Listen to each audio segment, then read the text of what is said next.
Mengawali informasi kita, pemirsa, Badan Kesatuan Bangsa dan Politik Provinsi Kepulauan Riau berupaya meningkatkan indeks demokrasi di provinsi. Kepala Badan Kesatuan Bangsa dan Politik Provinsi Kepulauan Riau, Raja Heri Mohrizal, mengatakan indeks demokrasi di Kepulauan Riau mengalami penurunan.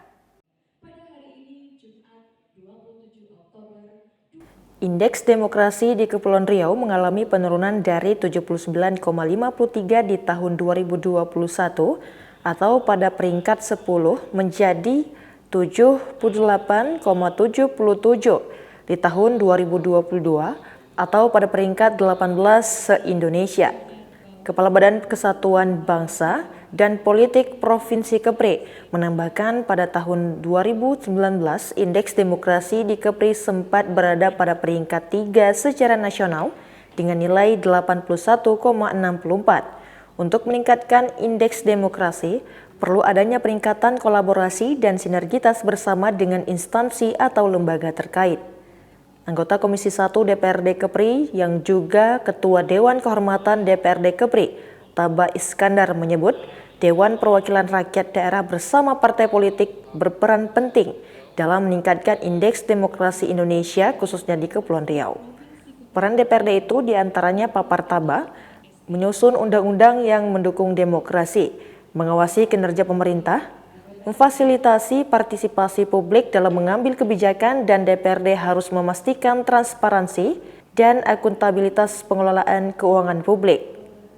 Maka apa-apa saja upaya yang harus dilakukan oleh DPRD dan partai politik untuk meningkatkan indeks demokrasi itu.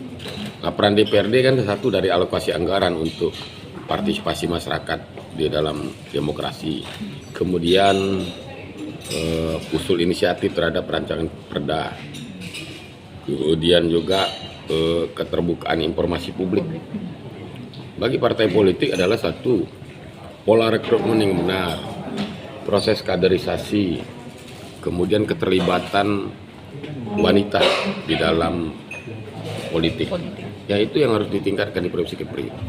Karena yang rendah dari beberapa variabel itu untuk indikasi demokrasi, yang lemah di situ.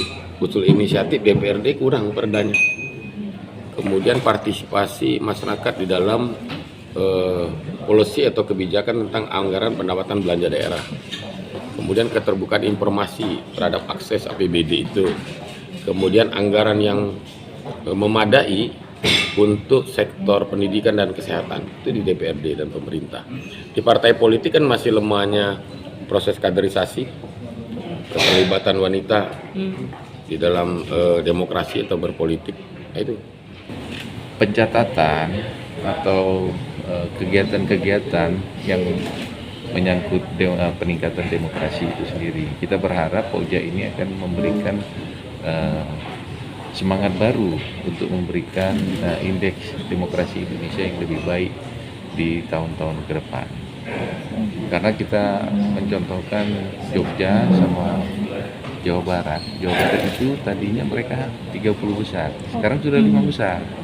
Nah, kita bertanya dengan mereka apa kiat-kiat yang bisa menaikkan indeks tersebut adalah melakukan kolaborasi antara stakeholder dan sinergitas terhadap sesama, tidak hanya BPS saja yang menjadi leading sektornya. Itu semua dari kabupaten kota dan provinsi itu sendiri. Mudah-mudahan ke depan Polja ini akan bekerja dengan lebih baik lagi dan memberikan kontribusi nyata yang meningkatkan indeks demokrasi Indonesia Kepri menjadi 5 besar. Kita berharap itu. Winner TV Kepri dari Kota Batam mengabarkan.